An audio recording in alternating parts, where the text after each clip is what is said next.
Thunderbolts Age of Aquarius.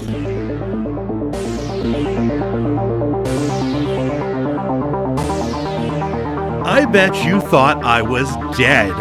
Welcome to my review of Thunderbolts. This is Voice of the Fat Mantis, and it is my pleasure to return to you guys. I have missed you, as I am sure you have missed me.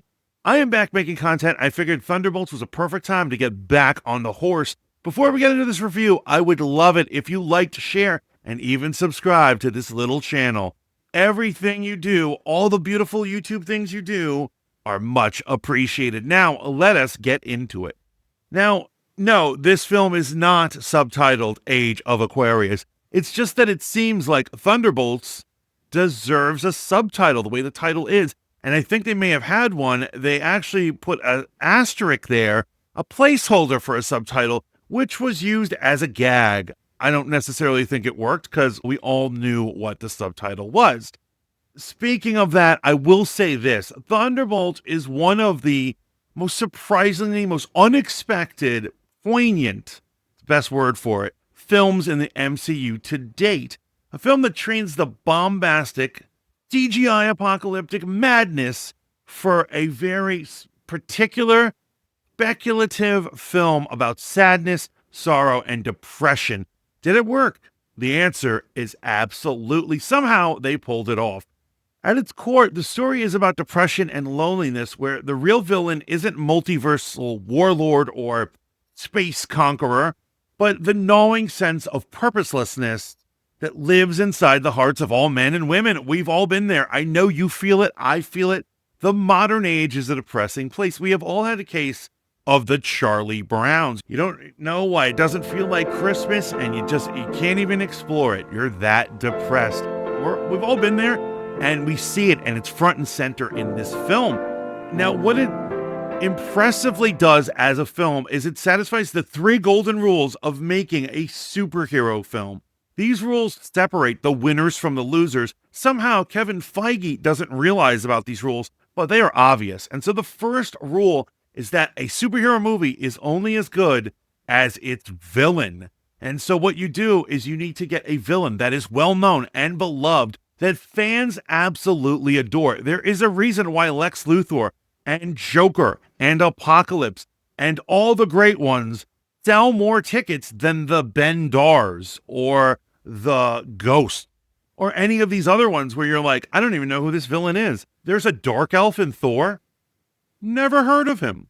And so this film does it perfectly with a sleight of hand. Instead of having a Magneto or a Joker there, they place depression full in front. And as I already said, we all know that villain is all too well known from us. Next, a superhero film is only as good as the story, plot line, or origin they adapt. That's right, fan bases are very important. They're the ones who will see your movie multiple times. They need to know that this stuff is coming from the comic books. And there's a reason why movies that adapt impressive storylines or graphic novels or just plot points in a character's life do way better than random events like Captain America Sam Wilson fighting the Red Hulk and the leader. Things like that are so out of left field, we don't even understand them, let alone want to watch that. And so this film does a good job because it actually adapts the origin of the century, it adapts Avengers Dark Reign, and it also adapts the Thunderbolt comics of the Dark Reign era. And so, yes, they are hitting super high plot points that we all know and love. I'm so into it. And the final golden rule of making a superhero movie is that you need an A-list veteran celebrity anchoring the cast as either the mentor or the villain. We've all seen it. Anthony Hopkins, Kate Blanchett, Samuel L. Jackson. These are these A-listers that support these new Jack superheroes. And so this film only does half of that. And I'll tell you, Julia Louis-Dreyfus playing Contessa Valentina Allegra de Fontaine isn't an A-lister. She's technically a B-list celebrity, but she does such a good job here. I can barely complain about her. This is certainly her best performance of the character. I actually find her character normally very annoying in Disney Plus and end credit scenes. But in this, actually seeing it all fleshed out and an actual full plot line done with her, I'm actually really into it. So I'd say 2.5 out of 3 ain't bad. Perhaps the most refreshing decision they've made is what Thunderbolts decides to leave out. It is the tired Marvel trope of an overblown CGI-laden final battle between two fictional groups or armies where they're clashing with each other and there's just chaos everywhere. And every character in it is CGI. Unfortunately, some of the greatest superhero movies ever made actually suffer from this. Black Panther, a movie I love and adore, which I think is like top tier superhero making, is somehow has an ending like that.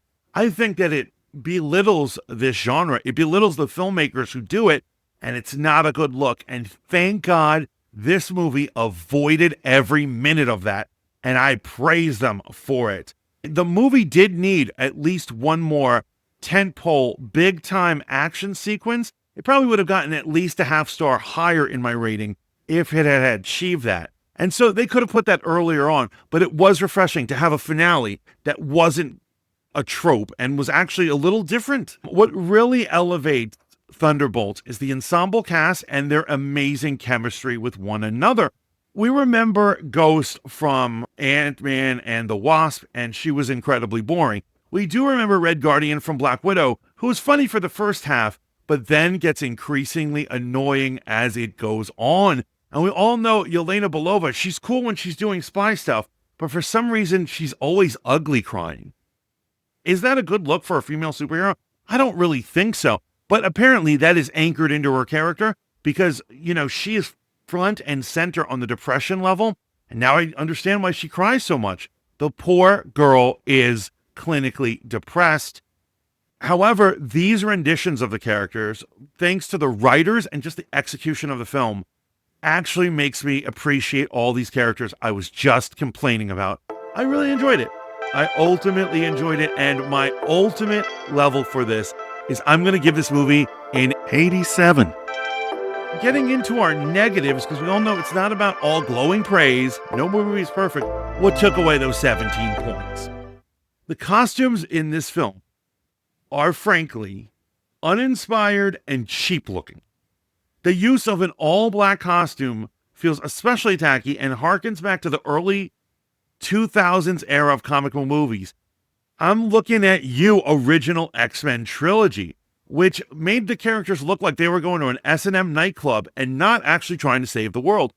It's called lazy costume design, and it prevents the actual costume designer from actually doing work if all they have to do is buy a black leather jacket. I'm also looking at you, CW, Arrow, and the Arrowverse. They did this very often when they didn't know how to dress somebody.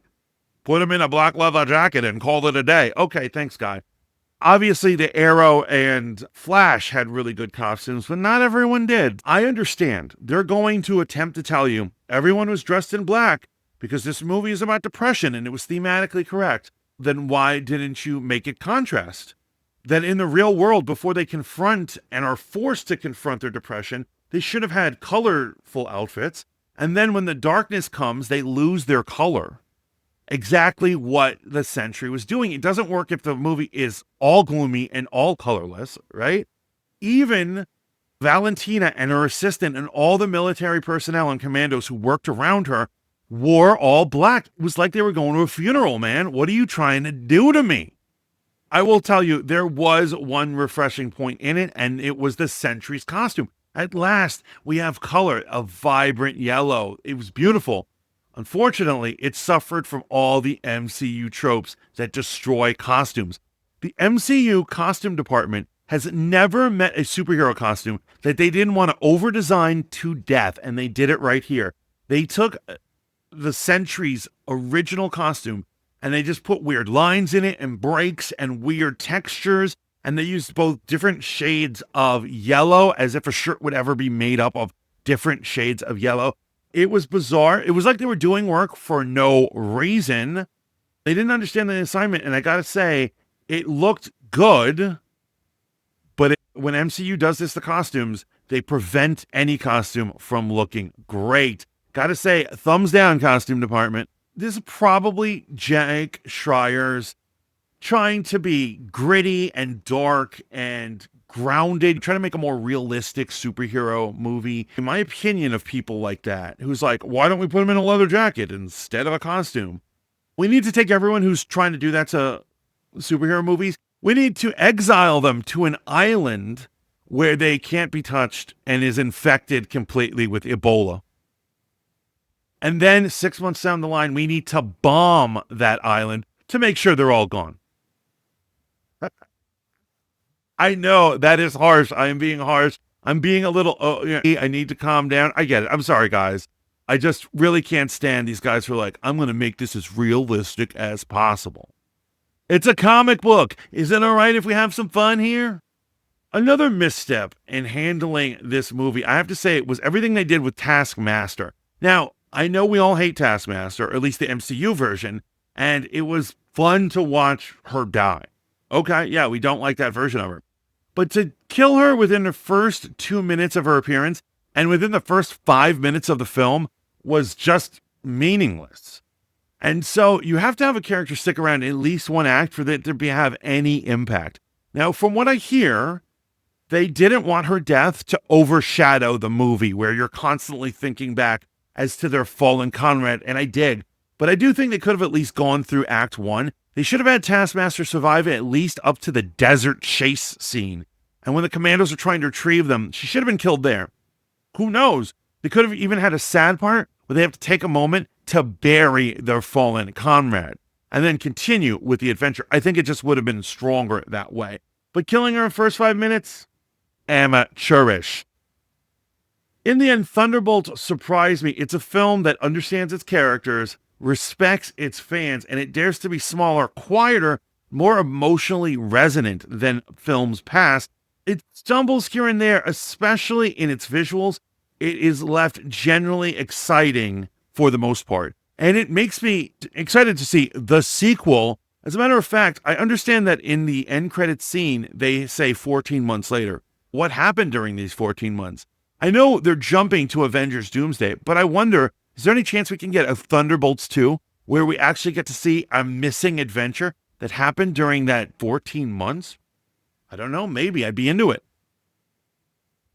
Now, before I end this movie review, I need to discuss the evolution of Bucky, or should I say the de-evolution of Bucky, because this movie started back a trend that I don't care for. The evolution of Bucky Barnes' costume in the Marvel Cinematic Universe has been one of the most meaningful visual indicators of a character's arc. And sadly, this newest film seems to neglect that entirely, and this is another example of Marvel not paying attention to what other episodes or shows are doing. Bucky originally was all dark, almost all black, and had a lot of Soviet signatures on his costume.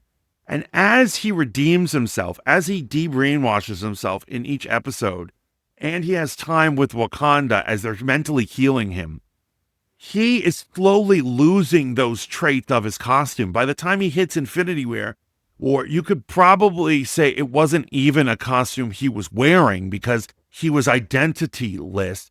And finally, it culminates in the ultimate.